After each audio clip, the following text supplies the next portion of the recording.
So apparently it's fairly common for people to have carburetor issues with the Suzuki Bandit. And since I do have a couple videos about the Suzuki Bandit, people ask me all the time, how do I troubleshoot my issues? And the truth is, I don't fucking know.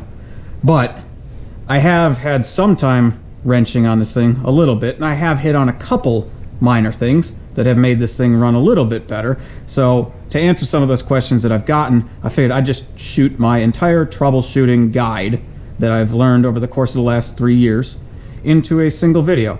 And the first thing, there are 2 things I would do before I even started to try to get into anything deeper. 3 things.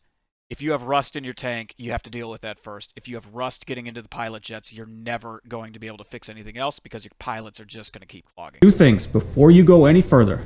Make sure it has good fuel. No stabilizer, no old fuel, that type of thing. You're going to be chasing gremlins that you'll just never hit on if you have bad fuel. The second one, and my number 1 on here, is to replace the air filter. I think I lost a year of my life thinking I had a good air filter on when I didn't. Now, I bought a stock OEM type filter and I put that in now. This is a high flow. This one's only got like 2,000 miles on it. This one actually works perfectly fine. The high flow is like 15 bucks. The stock is like 60. But during my troubleshooting, I just wanted to go everything stock. I think the high flow will work fine for you. But 15 bucks, get a new air filter in there right away, and make sure you're starting with good fuel. Second thing, or yeah, number 2 on there, I would replace the vacuum caps on the carburetors. There, and then not on number 4, because number 4 is going to connect to, that's the vacuum operated petcock there. So you just need 3 of them. You can pick up a cheap pack of these from Menards or something like that. I got this in Menards, so Menards is in my head. But you can get a cheap pack of vacuum caps. Get that on there. This bike, probably more so than any I've read about, seems to have issues with fouling plugs up. The plugs on here are CR9 EKs, that's the NGKs, and I would recommend going through and putting in new ones and gapping them. I've picked up this gapping tool and putting in some CR9 EKs. It's an oil-cooled bike, which takes longer to warm up than either an air-cooled or a water-cooled bike. It's an oil-cooled bike. So put in some CR9 EKs, and this is the tool. I will never stop raving about this. This Harbor Freight spark plug tool has been just one of the best things that I bought. But I would put new plugs in if you're, trying to chase something. Gap them, put new spark plugs in. An optional thing that I would 100% recommend doing, but you don't have to, is to remove the pair system. Now, the pair system is this gigantic piece of shit that they put on there to cheat emissions just so that they could sell this bike in the United States. It really doesn't do anything. You are not saving any polar bears with that. All it's doing is getting it to pass the emissions test. Now, what you need to do to remove that pair system, and why I think it's so important, one, it removes a variable. There's some reed valves inside of there that is very difficult to tell if they fail. It covers up so much of this area here. It's just a bunch of spaghetti octopus mess, and it's almost impossible to pull spark plug number 3 out with that pair system in there. You almost have to pull the whole thing off anyway. So pull that pair system out, buy yourself some block off plates right here, red RTV around it, and now you've got your pair system gone. You've removed that thing, and you just need to block the air filter. I've got a silicone plug right there, basically, that I just glued in. That eliminates an entire variable. Now we've gotten to probably the intimidating part, is to remove the carburetor, clean it, and replace the rubber bits. Carburetors are very intimidating to. It's kind of wild. Like, I know I've read and know people that will go in and they'll just do a valve adjustment and all that kind of stuff, but they're like, I don't want to touch the carburetor, it's too complicated. Carburetor, this one especially, it's not that complicated. It looks complicated, but if you take your time, it really isn't. I'm an idiot, and even though I obviously haven't totally solved this bike, but the carburetor, it's not that difficult. Pull this thing out, clean up all the parts, use the OEM parts. Don't introduce other than stock parts to it. Just use the OEM parts, but then just replace the rubber, because those things will deteriorate over time. I mean, this bike's like 20 years old. Just clean them up, and you can clean those things up using carburetor cleaner and compressed air. You don't need to have a fancy ultrasonic cleaner, which I do have now, and it's like my favorite little magic box in the world, but you don't need to have that. The other thing is I bought some fishing line. Now, I don't string my own rods, and I don't know how to fish, even though I, watch Jeremy Wade River Monsters all the time. But I bought this fishing line so I could fish it through all the little jet holes to make sure that all of my passages are clean. And I found that that works really well. So once you have the carburetor rack off, and if you're having trouble getting the carburetor rack off, use a hair dryer to heat those boots up. So it'll make it much easier both to pull the carburetor rack out and to reseat the carburetor. And to reseat the carburetor, if this is a mistake that I made in the past, if you are reseating the carburetor and you want a little something to help it slide, either of these two are going to work for you. Red rubber grease or the Super Lube O-ring. The reason I mention these two is they are silicone. And they are not something like, where is this guy? Something like this. My Valvoline, my go-to grease, the molybdenum kind of grease, the petroleum distillates in there can swell rubber and make these things, I mean, it just doesn't play as nice with them. Silicone isn't going to affect the rubber. So if you're going to use something to help it slide, use those. I would set the float heights to the stock, which I believe don't, I'm pretty sure it's 17 millimeters, but I would set the float heights, and I would use, well, what I used is just a cheap, caliper, Husky. So I bought this, it must have been Home Depot. Use that thing, set them to 17 millimeters. Some people cut a credit card and then use that, and actually I probably should do that instead. Seems like a little bit better way to do it, but set the float heights on there. If you see that your boots have a bunch of cracks or something on them, they may not be dead.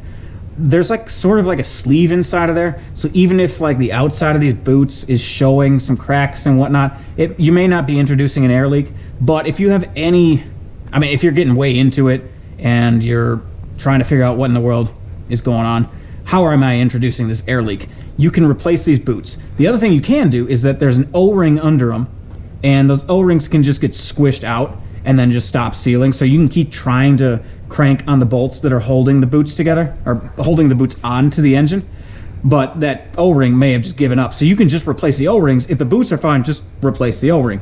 An easy one to do is to clean up the coil connections. So you've got a coil here and a coil here. You can pull this off and then use this fancy deoxit. I really like this stuff. Just to rule out that your coil connections aren't great. And these are some like, well, I'd clean that thing up and then use these like diamond-like things. Go over it like that. Just make sure you got a good connection on the coil. I'll come back to that. Clean it up. Actually, I should probably clean that thing up right now. Put it back, or else I'll never get it started. I'll come back and fix that. Inspect the fuel filter on the petcock. So there is no inline fuel filter on this bike. I'm actually going to undo this because I'll forget to come back and fix that. There is no inline fuel filter on this bike. This is the fuel line, and it is direct gravity fed right into the carburetor. The fuel filter on this bike, the only one, is on the other end of this petcock, right inside of there. So if that thing's all clogged up or something, I don't know, I'd go in and just clean it. Just make sure, you don't have anything kind of nuts just blocking the fuel flow. I don't think fuel flow is as big of a issue on this bike as it is on some others, especially because it doesn't have a pump. It doesn't have a pump like this, doesn't have a pump like any other bike I have. This one is just straight gravity fed. You probably shouldn't have that issue, but you might. What I'm planning to do, and I was hoping that the UPS man would be here today, but he's not, I want to replace this petcock. This is a vacuum operated petcock, which I hate, but it should still work fine for you. But you can just pull it off. These are two 10 millimeter bolts, and assuming you drained enough fuel that there's just air right here, you can pull this thing off. Make sure that the fuel filter isn't clogged, and then if you're like me and you want to replace it with a manual one, so I want to replace the vacuum operation on this thing. I'm going to be putting a Yamaha, I think it's from it might be from a Raptor 660, or I don't know my four-wheelers very well, but pretty sure it's a Raptor 661 that I'm going to end up putting on there to get rid of that vacuum-operated piece of shit out of my life. Next step, replace the brittle fuel and vacuum lines. So this is one of the fuel lines, and you can see how pliable this thing is. That one's really nice. And the other line I'm talking about here is this vacuum operated, no, that's a fuel line. This vacuum operated line here, that connects to carburetor number 4. Just replace them. Because at this point, we don't know what our issue is. So let's get some pliable new rubber on there, because our rubber is 20 years old at this point. One of my biggest questions about this entire bike, and I've never got a great answer to this, does the throttle position sensor do fucking anything? And when I go to banditforum.co.uk or whatever, where all the smart people that know about bandits are, they seem to think this thing doesn't do anything. Some people say adjusting this changes the entire characteristics of the bike. I don't think it fucking does anything. I agree with, you know, some of what I think are the smart people. But you can try calibrating this thing. What you'll need is a multimeter to do it. And basically these 2 screws, these are torque security screws. You can loosen them a little bit, and you're going to use your multimeter, and you're going to use your manual, and you're going to get a reading somewhere between like 3.5 and 5 volts. And you're going to find a position where it's supposed to sit in there, and then you'll retighten it at that spot. And maybe it'll do something. If somebody has any idea if that thing actually does anything, because it's also on an SV650, please tell me. But some people swear that it does a lot. I don't think it does shit.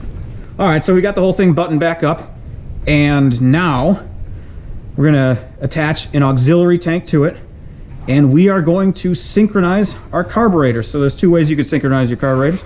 Well, there's a whole bunch of ways.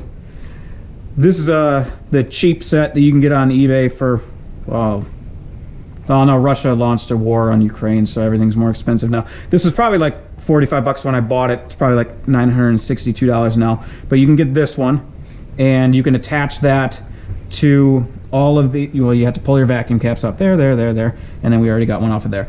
You'll pull them up, and you can synchronize. I got a video about how to do that, even though my video probably needs a much higher throttle on it. I bought a Carb tune because I want to know how accurate my vacuum gauges are compared to this Carb tune, which I've heard very, very good things about. I have not used it yet, but I'm looking forward to using it. So I'm going to try synchronizing the carburetors, you know, once it's not snowing outside. You're still struggling, still running like shit. Try replacing the battery. If it's a new bike to you, I would probably just replace the battery right off the bat. I probably should have listed that -1, because my 0 is start with good fuel. My number 1 is replace the air filter. So my -1, if it's a new bike to you and you're struggling with running issues, replace the battery. Valve adjustment. That's a big undertaking. That's probably the most scary thing that most amateur tinkerers like myself undertake. Like, I'm not going to go in there and replace the piston rings. It's just kind of beyond what I am able to do. But I can do a valve adjustment. The valve adjustment on this is honestly quite simple. The difficult part is actually getting to it. So you get it to this point, pull all your spark plugs out, the valve cover, get that thing off. It's a lock nut type valve adjustment. So what you're gonna need, 2 feeler gauges, and you don't actually need this Motion Pro tool, but it makes things so much easier. It's got a 3mm square head on the top of it, and then you can just adjust the valves. And you don't even have to take the side covers off, because you can just roll the wheel around once the spark plugs are around and reposition the camshafts inside of there. And camshafts? Is there 1 or 2 in there? I think it's there's 2 camshafts inside of there. Don't quote me on that. I think it's a dual overhead cam. Anyway, yeah, you don't have to take the side cover off to actually be able to roll the engine around. Just put it into 5th gear and then kick that thing around. It won't work if you don't have the spark plugs out, because there's way too much pressure to be able to do it. You can adjust the air fuel mixture screws, and my recommendation is to put those things at 2 turns out. But if you're finding that that's not working well, you can adjust it while it's on the bike. And what you can adjust it with is a tiny screwdriver. And this one, realistically, I should probably cut a little bit off so I can get my hands in there a little bit easier. But if you've drilled the Welch plugs off, you can get under there and you can actually adjust the air fuel mixture screws while the bike is running, which is pretty convenient. And then the last thing, what worked for me, to get some of my throttle response back that I'd completely lost, especially after I put that Delcovic exhaust on, is that I shim the needles out. Basically, you could pop these caps off. You don't even have to take the carburetor rack out, but you can pop these off. So 4 JS screws, pull that up, pull the spring and the diaphragm out, and then you can pull the needle out. You can put a shim on there, boom, it raises the needle, fixes a lot of the mid-range that I had been experiencing some sluggishness with. So that's my 20-step thing on how I would go about trying to figure out some of my air-fuel mixture issues on this bike. And I still don't know if that actually has fixed anything. Well, it's made this one a little bit better, but I don't know if it's going to make anyone else's better. But that's where I'd start. 20 things.